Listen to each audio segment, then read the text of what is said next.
The Georgia Dome is expected to be noisy today as the Atlanta Falcons, in their first home playoff game in 18 years, take on the San Francisco 49ers in the third meeting between these teams in the NFC Divisional playoff. And the first play is Garrison Hurst, and he spins his way up in a good gain of about 7. Chuck Smith making the tackle. I don't like the way Garrison Hurst is laying on the ground. In fact, they're stopping it right now. And he is hurt now. That is not the way for a fast start for San Francisco. And even forget the fast starts. He is a major part of their offense. Chuck Smith just kind of grabs him at the top and spins him around right there. Oh, yeah, don't even show that again. I can't look at it. Garrison Hurst suffered the hamstring pull at the final regular season game and played and had a big game against the Packers last week, gaining 128 yards before it tightened up in the last minute of that wild card game, and he was ruled all right to play. And here on the first play from scrimmage, Hurst is shaken up, and we'll take an injury timeout and return to Atlanta in just a moment. From scrimmage. You can watch Chuck Smith just spin him around. His foot got caught. And yeah, it's a big blow to the 49ers, but you know, you hate to see anybody get hurt in this game. And you know it's always a possibility on any given play. And the Atlanta fans are giving Garrison Hurst, who hails from Lincolnton, Georgia, and led that high school to the state championship when he played here before moving on to the University of Georgia, a standing ovation as he leaves. And he is replaced by Terry Kirby, who has played very well at running back. They'll lose something, but Terry Kirby will give them a different kind of dimension. And they'll have to play differently with Kirby than they did with Hurst. Gain of 7 on that play by Hurst. 2nd down and 3, and Kirby charging forward close to the first down, and the ball is knocked free. And a play made by Jesse Tuggle, the middle linebacker. So Reggie Roby will be kicking from the 6-yard line. Gets off a beauty. Tim Dwight back on the 26. Dwight turns the corner. Tim Dwight. And he gets into 49er territory. A return of 36 yards by the rookie from Iowa, with James Williams bringing him down. On the delay, here is Jamal Anderson. Very strong, and Anderson driving Darnell Walker back about 6 yards. Gets the first down inside the 25 and a gain of 14. They line up with 3 wide receivers bunched on the right. And here is Chandler. And he's got a wide open Terrence Mathis inside the 5-yard line. He was wide open, was Mathis. And a 1st and goal coming up for Atlanta. Ball is at the 2-yard line, 2nd down. Again, they go to Anderson, and he gets in for the touchdown, and a great spin move by Jamal. Dick, as you watch the Dirty Bird, that was all on that bird, because it was vision, and it was the ability to be able to change direction. 2nd and 15. 3 wide receivers, and we give inside to Gary Downs. Gary Downs, who Dan Reeves coached with the New York Giants.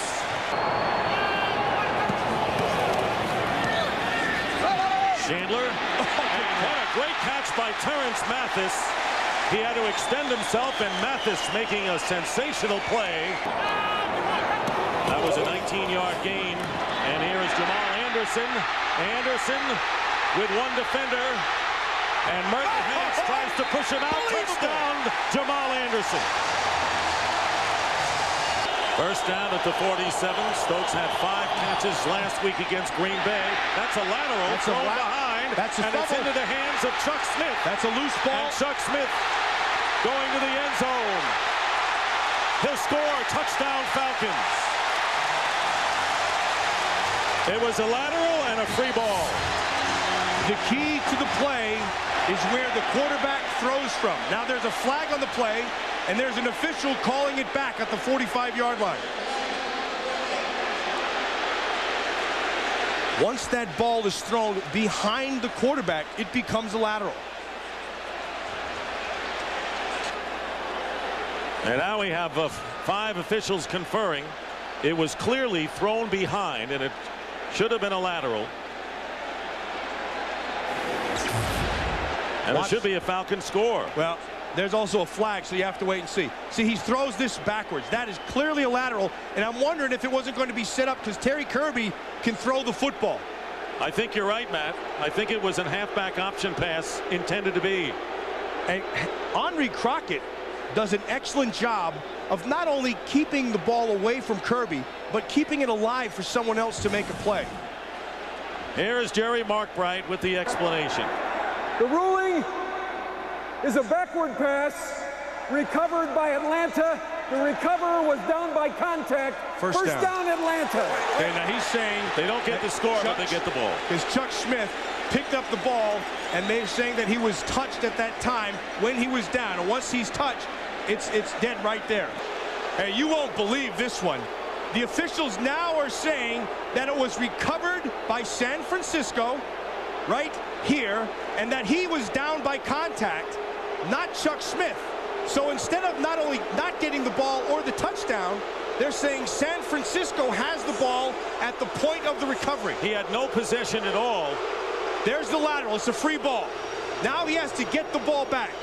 No possession. Now they're saying that that is where he was down by contact, which is a complete farce. The ball is down. He doesn't have possession. This is unbelievable. In a year where the officiating has been so scrutinized and blatantly wrong, this one takes the cake. 3rd down and 23. Chuck Levy, the running back. And the pass is caught by Levy out of the backfield. Chuck Levy, who's got as much speed as anyone on this 49er team. Jerry Rice on Ray Buchanan to the top side. No safety back there to help him as well. 2nd down and 1. And here is the pass to the corner of the end zone. And it is caught by Jerry Rice for the touchdown. And this shouldn't have been, frankly. And the 49ers are back in the game. And the crowd disturbed over that officiating mess moments ago. Been in on 12 plays, 31 last week against the Packers. 1st down and 5 and a designed rollout. It's batted in the air and it's intercepted. And the 49ers get it back. Junior Bryant with the interception off of the deflection by Charles Haley. That's right. Boy, what an impact he has made in a short period of time. It's phenomenal. But the turnover, and now the 49ers have a chance to score some points. To add 3 more. 36-yard field goal attempt by Ritchie is good, and that'll do it as the 49ers, who could have been behind 21-0, now trailed by 4. That's the end of the first half with the score. The Falcons 14, the 49ers 10. 3 tight ends for the Falcons. And here is Jamal Anderson, and he's not going to make it. Nope. And the 49ers hold on 4th down. Brenson Buckner, who lives in Atlanta, was right in there to make the play, and the 49ers will take over on downs. Must. At the 45, Steve Young. Can't find a receiver, finds one cutting underneath, and it's knocked away. It was a completion and a fumble by Terrell Owens, who recovers it, and after all of that, a gain of only 2 yards. Bryson Owens to the top. J.J. Stokes lines up left on 3rd down and 8. And the pass is complete to Terrell Owens. And Owens fighting his way inside the 40-yard line. And a 49er 1st down. Ray Buchanan defending a gain of 20.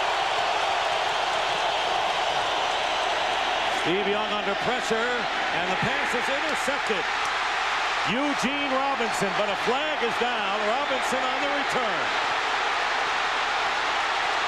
Eugene Robinson inside the 30-yard line, and Terry Kirby finally upends him.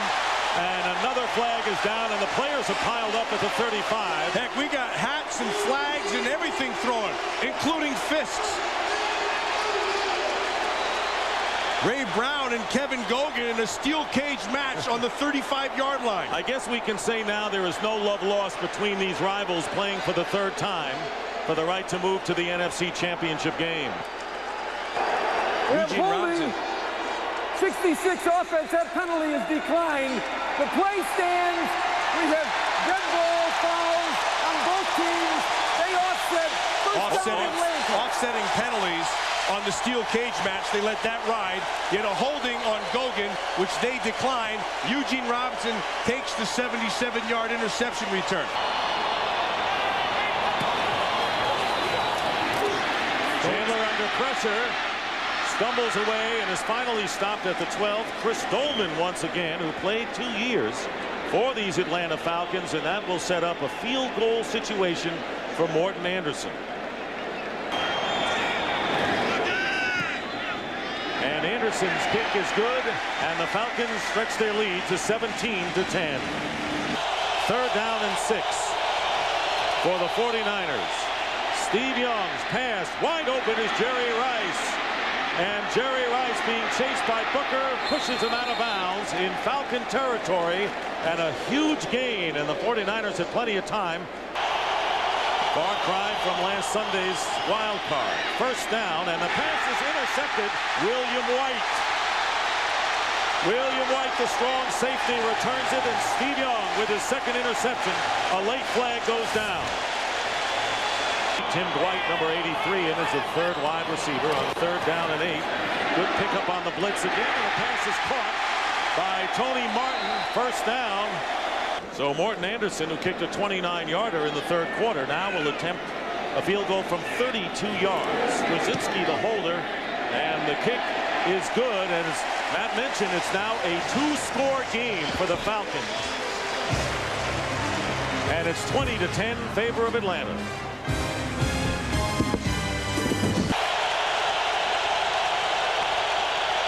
Young, and he's got a wide open J.J. Stokes.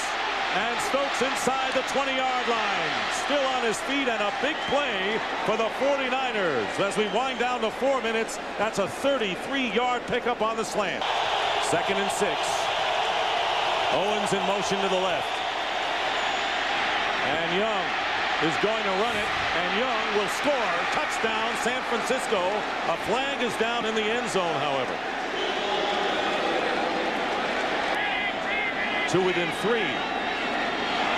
And here comes Detmer. Big difference in the game here. And the pass caught for the 2-point conversion. Greg Clark.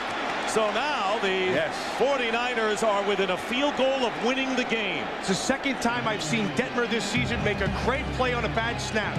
Earlier he did it against New England, and now he does it here. They've got Jamal Anderson and a lot of their good hands people up front. And a line drive kick. Tim Dwight is back there, and goes out of bounds. What a mistake for the that Falcons. is. Major mistake. Comes out to the 40-yard line. That reminds me of the Packers game on Monday night. Yes. And they do it with 1 second on the clock, and the pitch goes to Anderson. Inbounds. And he goes out of bounds, and it stops the clock. Dumb. That is impossible. 49 seconds to go. Impossible. The same presence that he had to dive in for the touchdown. He knows it too. Escaped him. You cannot do that. Especially from Jamal Anderson, who's been a heady player throughout. Dan Straczynski punting on 4th down. 49ers coming in to try to block it. R.W. McQuarters on the 11-yard line, giving ground, and down it goes inside the 5-yard line. Ben Talley. It was Ben Talley with a critical play on special teams. Although that won't happen. Young back in the end zone again, and the pass is caught to the 27 by Chuck Levy, and that's the second time Young has found Levy out of the backfield, and the hurry-up goes on. 20 seconds and running. Stop the clock. That's good. 18 seconds. Look, they had a miracle last week against the Green Bay Packers. And Rice looking and trying to buy time, and this one may be picked off. And it is. Eugene Robinson is second.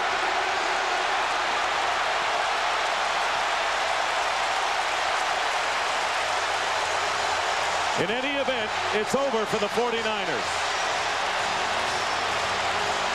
Seal gets credit for that interception. Well, they're still fighting for it. William White was around the ball as well. And the game is over. Fuller was also there. The Atlanta Falcons have defeated the San Francisco 49ers and advanced to the NFC Championship game for the first time in team history, responding to Dan Reeves, who accepts congratulations at midfield as the Falcons now won 10 in a row, remain undefeated at home, and will face the winner of the Viking-Cardinal game to be played tomorrow. Right now, let's go down to Pam Oliver. All right, thanks a lot, Dick. Dan, tell me about this. You're going to the NFC Championship game. Well, it's unbelievable, Pam. I mean, the whole year's been incredible. You got to give credit to our players. You know, I can't say enough about what a good bunch of guys, but also good football players that have really sacrificed. And to get to this point is certainly beyond our wildest dreams, but we've got a chance now and an opportunity. We just got to take it to the next step. What an emotional game this must have been for you. May I ask you respectfully how you're feeling? Well, I feel great. You know, I can't holler as loud as I would like to, but I feel great. It's great to go to the next round. All right, thanks a lot, Dan. Appreciate it. Let's go back up to Dick. What a miraculous turnaround from a 3-13 team 2 years ago. They have won 21 of their last 25 games to go to the championship game. Matt, here is the last play of the game as time ran out. From the expression on Young's face, knowing what he had to do, throw it up, and then watch it come down. William White is the one who ends up with it. Yes, he does. His second interception of the game, and Steve Mariucci saw the miracle season end after beating Green Bay last Sunday. It comes to a halt in the divisional game. Dan Reeves, knowing that they're going to the next step and feeling good about it. Really Jamal, yep. Phenomenal game and phenomenal season, but it's not done yet. No, Dan Reeves, he's not satisfied getting to this point. He said the next level, and that will be the NFC Championship game next Sunday against the Vikings or the Cardinals. Jamal Anderson, a playoff record for the Falcons, 113 yards and 2 touchdowns. And we've got the post-game show coming up. So for Matt Millen and Pam Oliver, this is Dick Stockton at the Georgia Dome. The final score, the Falcons 20, the 49ers 18. And we'll send you the post-game show with JB, Terry, Howie, and Chris after these messages.